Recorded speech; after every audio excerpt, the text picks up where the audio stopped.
Indian Railways has been doing very well in last couple of years, especially post-COVID period. Passenger numbers have not yet reached the pre-COVID levels, but we have found that it is creeping up. The demand is all derived demand. I mean, Indian Railways doesn't generate its own demand. It depends on the commodities and the sectors. Indian Railways has been doing very well in last couple of years, especially post-COVID period, in terms of its output, both on the passenger side and on the freight side.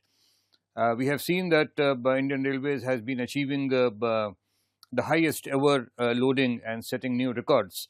At the same time, on the passenger front, I could see from the statistics that although the passenger numbers have not yet reached the pre-COVID levels, but we have found that it is creeping up, and the passenger revenues and the freight revenues both have increased incredibly.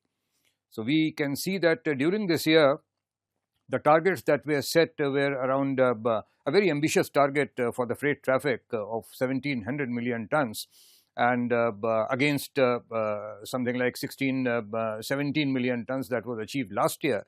So this is quite a substantial jump, and I am sure that Indian Railways is working hard to achieve these targets.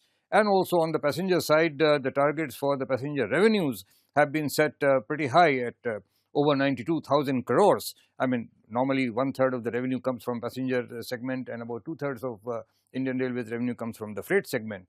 But I am sure that with best of efforts, Indian Railways would be able to achieve these targets during the year, although they are extremely difficult, and on the freight side, because the demand is all derived demand. I mean, Indian Railways doesn't generate its own demand. It depends on the commodities and the sectors, how they perform. If coal continues to perform well, then I am sure that Indian Railways will be able to achieve the freight targets. And on the passenger side, I am sure that the numbers are creeping up, and they will be able to achieve that earning target also.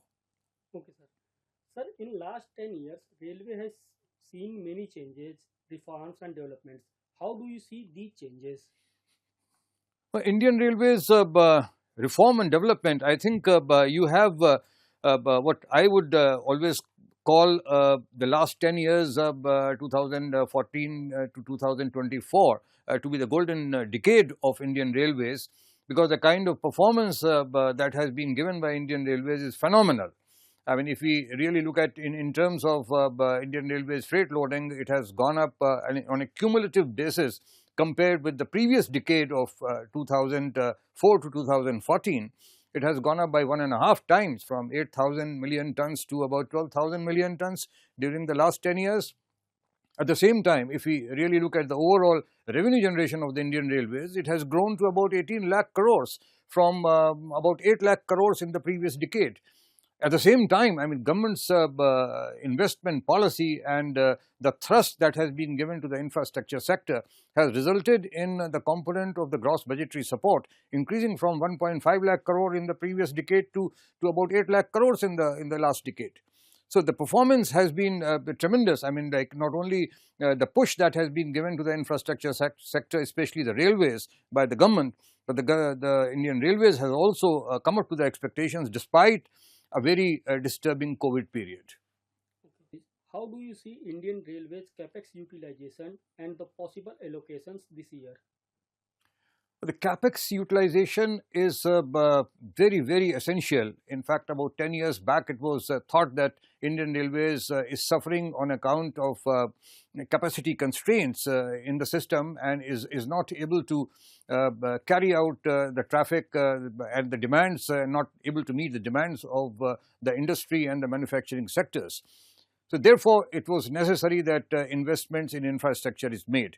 I mean, these are the investments which come through the allocations given from the GBS towards the capital expenditure for the railways, and in terms of the new lines to be laid, and gauge conversion and railway electrification, metropolitan projects, road over road under bridges, and dedicated freight corridors. I mean, these are the components of the capital expenditure. Capital expenditure, as I mentioned to you, in last one decade has phenomenally grown. Not only that, the very significant change that has come in last about 2 to 3 years is that the entire capex is coming from the GBS. Railway doesn't have to go to the market for the market borrowings, and its own revenue generation having been very limited I mean, due to various factors and ordinary working expenses going up, etc.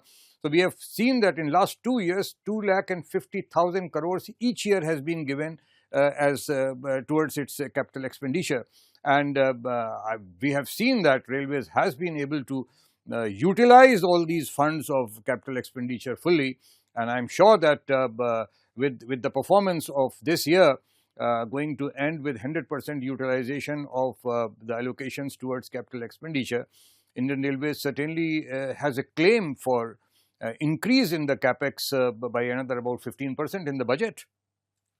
Okay, sir. Sir, my next. Railway safety is certainly very important factor for any transportation network. In fact, you need it should be economical, it should be efficient, it should be safe. And Indian Railways has had a very good safety record, I must say. And during the this year has been the performance on safety front has been incredibly well.